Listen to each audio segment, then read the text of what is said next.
En 2019 après Jésus-Christ, tout le Québec croit toutes sortes de légendes urbaines et théories qui n'ont aucun sens. Tous? Non. Un YouTuber à la perruque flamboyante tente de résister à l'oppression et de se battre contre les pires histoires. D'ailleurs, le sujet de ce mois-ci porte sur... Pour les Québécois, Noël, c'est aussi se reclaquer des classiques comme Tintin, à Luc et Luke, Astérix.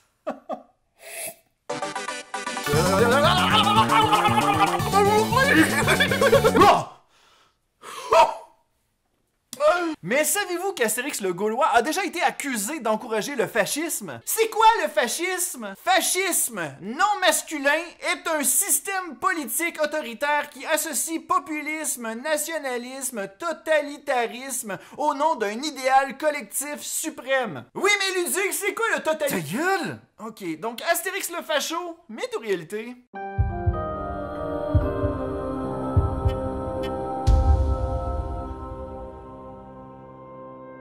Astérix le Gaulois est un personnage de bande dessinée créé en 1959 par Albert Uderzo et René Goscinny, racontant l'histoire d'un Gaulois résistant à l'Empire romain à l'aide d'une potion magique. Et lorsque ce petit Gaulois a fait le buzz, il est devenu une sorte de Mickey Mouse européen, offrant des dessins animés, des films, des figurines et même un parc d'attractions. Maman! On va au parc Astérix, je veux faire un gros câlin au Obélix en peluche! Mais Astérix n'avait pas que des Romains comme ennemis, il avait aussi un autre ennemi de taille, la philosophie! Ah non, moi je suis sûr que c'était un Romain! Je suis sûr qu'il s'appelait Philosophus. Ah, mais je te rassure, Astérix, moi-même je ne suis pas un fan de philosophie. Je me rappelle même de la première fois que j'ai fait mon cours. Bonjour les élèves!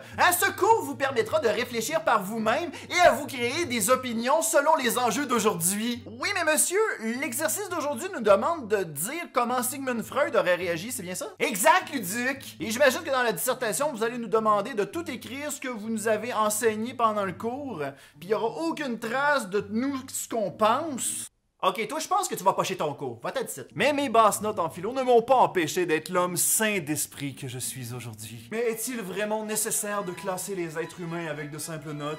Ah, regardez, j'ai fait de la philo, moi aussi. Donc, vous comprendrez que lorsque j'ai vu cet article datant de 2011 montrant un philosophe qui plantait Astérix à la radio, je me suis pas empêché de dire « Oh, il est cute! Il pense qu'on va le prendre au sérieux! » Pour vous mettre en contexte, le philosophe Michel Serres aurait insinué à la radio française que les aventures d'Astérix faisaient l'éloge du fascisme. Quoi?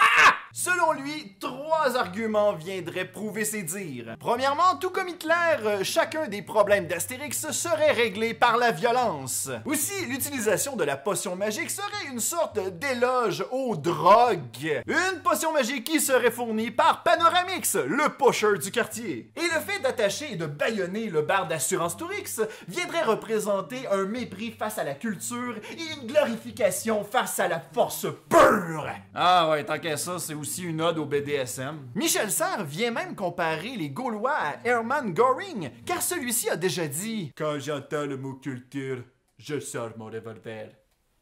Pétiou. » Donc avec toutes ces preuves, cela viendrait prouver que les aventures d'Astérix encourageraient le fascisme. Mais est-ce que c'est vraiment le cas? Ou il faut être vraiment fou pour croire à ça. Selon certains spécialistes, c'est un petit peu tiré par les cheveux. Damien Boone, chercheur en sciences politiques, s'en est mêlé, accusant le philosophe d'avoir complètement oublié le sens de la bande dessinée, ainsi que son second degré. Il vient défendre l'aspect magique qu'offre la potion, ainsi que le fait que le barde est bâillonné simplement parce qu'il chante mal. Hey, bravo Damien, super bon argument, high five!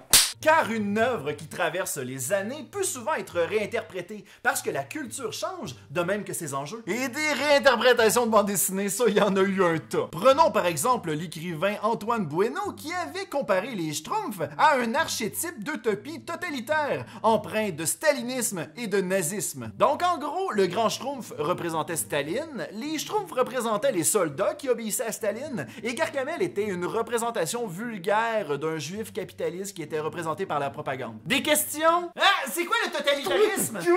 Antoine, viens ici, j'ai un petit secret à te dire. Rapproche-toi, rapproche-toi.